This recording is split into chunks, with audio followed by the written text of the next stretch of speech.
What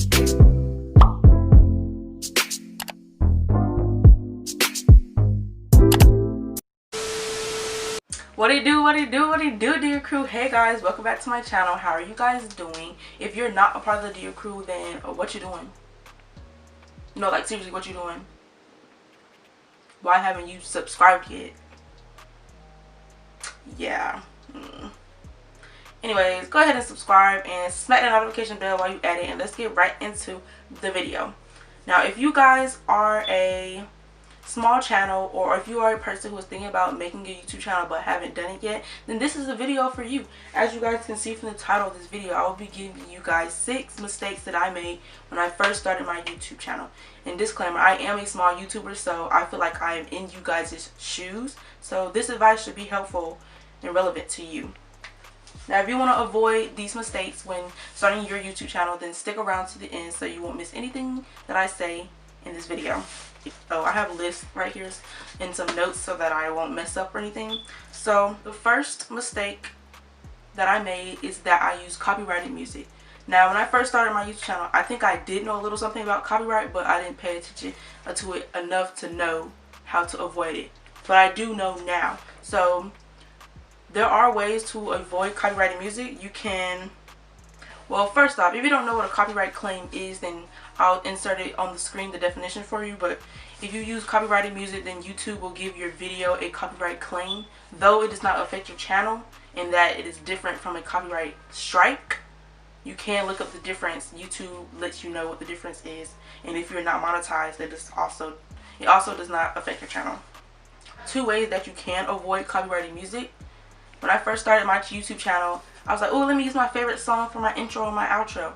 Yeah, boom, that ended in a copyrighted claim. But a way to avoid that is to, here on YouTube, you can search no copyright, and then you type whatever type of music that you want in your video, whether it's like a storytelling or like hype, or like any type of instrumental. You can just make sure you put no copyright in front of it. Or the second option is that you can search royalty-free music on Google and see what you find from there. There are probably plenty of websites where you can find music that wouldn't give you a copyright claim.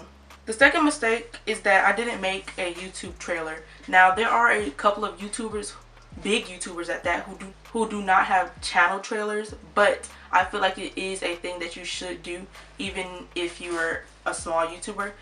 So a channel trailer basically tells your, well, not your subscribers, but the people who are new to your channel what your channel will be about, or what it will consist of, or what your videos are like in one. Now, you can do this channel trailer. You can make a channel trailer as your first video and talk about, it can be a sit down video where you talk about what you plan on doing with your channel and why and blah blah blah blah. Or you can wait till after a couple of uploads, and your channel trailer can be various clips from all of your previous videos in one, for people who are new to your channel to get a taste of your channel. The third mistake that I made was I had bad quality thumbnails. Now, the only way to avoid this is you have to remember to make a thumbnail. Like, you can get in front of the camera, like take a couple pictures or whatever for the thumbnail, or you can record a video just doing various poses and then screenshotting them. But you have to be still and stuff, like it has to be an actual pose if you want a good thumbnail. Or if your thumbnail is not a picture that you're taking, make sure you use an app that does not have a watermark on it, because that does look a little messy when someone comes to your channel and you have like thumbnail maker in the corner of your thumbnail. It doesn't look right. There are apps that you can use to remove the watermarks if you like, but some of those apps do cost, but it's no more than like $2, $3, maybe even $1 to remove the watermarks. A good app to use to remove the watermark for free is SparkPost. Now, SparkPost is something dealing with Adobe, and I made some of my thumbnails with that app, and I think you do have a free option to remove the watermark if you like, which is nice, I think. So consider using that as your thumbnail editor, or you can also use a website and an app called Canva. The fourth mistake I made when I first started my YouTube channel was not speaking loud enough. So, of course, when you first start your YouTube channel, you're going to be a little shy, especially if you're not used to talking in front of the camera like so, or if you're just shy in general, like talking to people. The only thing you can do to like avoid not talking low in your video is practicing talking loud, or record yourself and just talk and see how loud you are to see if you're loud enough. You don't want it to be hard for people to understand you or like hear what you're saying in your video, even though YouTube does offer closed captions. Sometimes it does mess up, but even if you're talking too low, closed captions will be wrong. So if you don't feel like making your own closed captions, I recommend talking loud enough and practicing talking loud enough.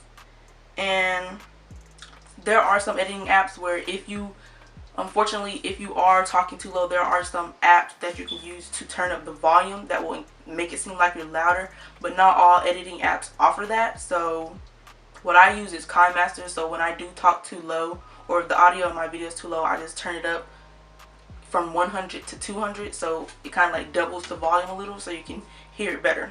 The fifth mistake I made when I first started my YouTube channel was checking the analytics too often.